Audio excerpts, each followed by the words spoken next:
আপনাকে দেখতে বাল্মীকি প্রতিভা রবীন্দ্রনাথ, এটা কি খুব সচেতন ভাবে এই দাড়ি? না দেখুন, আসলে রাজনীতি করতে গিয়ে একসময় যুব রাজনীতির সঙ্গে যুক্ত ছিলাম। সে সময় সবসময় একেবারে সময় মতন সেলুনে যাওয়া, সেখানে হেয়ার কাট করা। কিন্তু পরবর্তী একটা সময় এরকম হয়ে গেল যে ঠিক সময় মতন আর যাওয়া হয়ে উঠতো না। তো যখন এরকম ভাবে 2-3 মাস যাওয়া হয়ে উঠতো না, তখন এরকম একটা লুক চলে আসে। তো এখন ভালোই হয়েছে যে এই লুকে আপনার 2-3 মাস পর পর সেলুনে যেতে হয়, সেখানে পয়সাটাও বেঁচে যায়, সময়টাও বেঁচে যায়।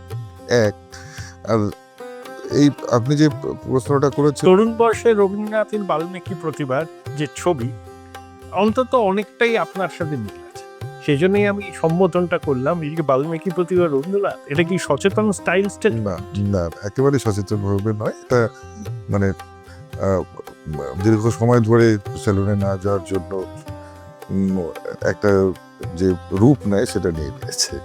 আপনাকে তো এলাকায় কেউ নিশীথ বলে ডাকে না, বিট্টু বলে ডাকে।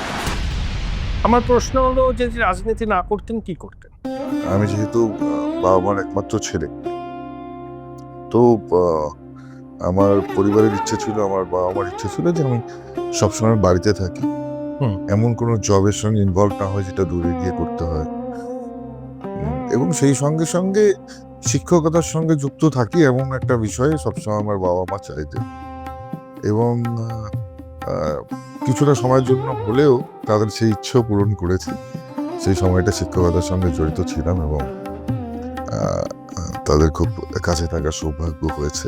এবং এখনো আমি বিভিন্ন নেতারা, আপনারা জানেন, নেতা অভিনেতা বা সাধারণ মানুষ যারা হয়তো ধীরে ধীরে বড় হয়ে যায়, নিজের প্রতিষ্ঠিত হয়ে যায়, তারপরে নিজের গ্রাম ছেড়ে শহরের দিকে, শহর থেকে আরো বড় শহরের দিকে যেতে থাকে।